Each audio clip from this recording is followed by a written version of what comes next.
छत्तीसगढ़ के दंतेवाड़ा से 30 किलोमीटर की दूरी पर मौजूद है ढोलकाल पर्वत श्रृंखला। ढोल के समान आकृति की वजह से इसका नाम ढोलकाल पड़ा। यहाँ करीब 2500 फीट की ऊंचाई पर भगवान गणेश की दुर्लभ प्रतिमा विराजमान है।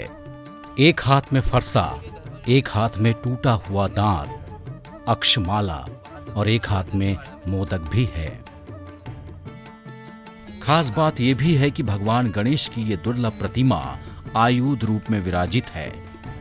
बप्पा यहाँ ललितासन मुद्रा में बैठे हुए हैं। ऐसी प्रतिमा बस्तर के अलावा और कहीं नहीं दिखाई देती है। बस्तर के विशेष जानकार हेमंत कश्यप के मुताबिक ऐसी पौराणिक कथा प्रचलित है कि ढोलकाल शिखर पर भगवान गणेश और परशुराम का युद्ध हुआ था, जिसमें भगवान गणेश का एक दांत टूट गया था। इसके बाद ही भगवान गणेश एक दंत कहलाए। इस घटना की याद में ही छिंदक नागवंशी राजाओं ने शिखर पर गणेश की प्रतिमा स्थापित की। परशुराम के फरसे से भगवान गणेश का दांत टूटा था, इसलिए पहाड़ के नीचे बसे गांव का नाम फरसपाल रखा गया है।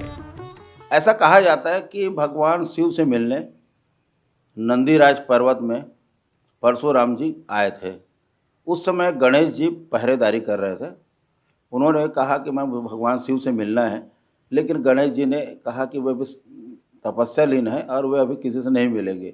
इस बात को लेकर विवाद हुआ और ये बात युद्ध तक पहुंच गई।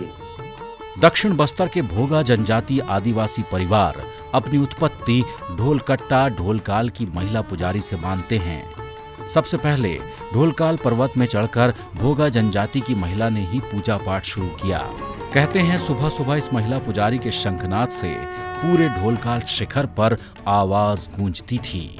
आज भी इसी महिला के वंशज भगवान गणेश की पूजा अर्चना करते हैं।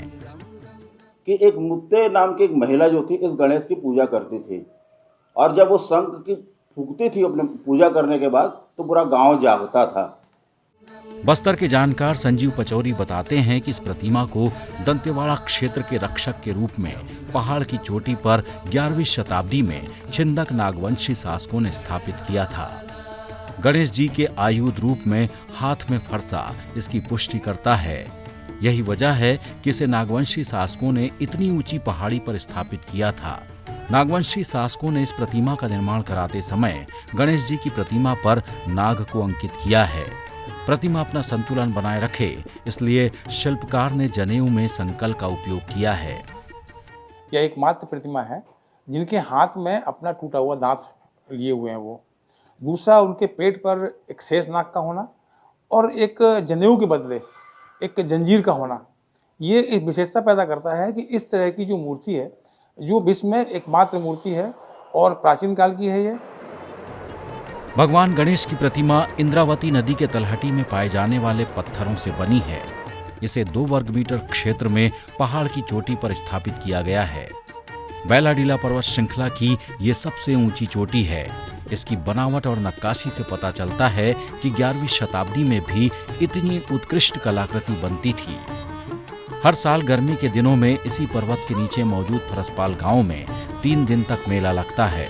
इस दौरान भगवान गणेश, परशुराम और स्थानीय देवी देवताओं की पूजा की जाती है। हर साल गर्मी के दिनों में वहाँ 3 दिवसीय फरसपाल का मेला लगता है, जहाँ ढोलकाल गणेश की, परशुराम जी की और स्थानीय देवी देवताओं की पूजा होती है। खास बात यह भी है कि ढोलकाल पर्वत के ऊपर स्थापित प्रतिमा के ऊपर कोई गुंबद नहीं बनाया गया है। नैसर्गिक रूप से मौजूद पहाड़ी के ऊपर इस प्रतिमा को देखने के लिए करीब 2.5 घंटे का सफर कर ऊंची पहाड़ी पर चढ़ना पड़ता है। छत्तीसगढ़ में सबसे ऊंची चोटी पर मौजूद गणेश की प्रतिमा को देखने दुर्गम पहाड़ों और नालों को पार कर पहुंचा जा सकता है। यही वजह है कि यहाँ लोग कम ही आते हैं। आसपास के ग्रामीण ही पूजा अर्चना करते हैं। इस स्थल को और विकसित करने की जरूरत है। राज्य सरकार और पर्यटन विभाग को ध्यान देना चाहिए ताकि इस दुर्लभ प्रतिमा को देखने के लिए प्रदेश ही नहीं बल्कि देश विदेश से भी बड़ी संख्या में लोग पहुंच सकें। 24 घंटे लगातार खबरें देखने के लिए डाउनलोड करें ईटीवी भारत ऐप।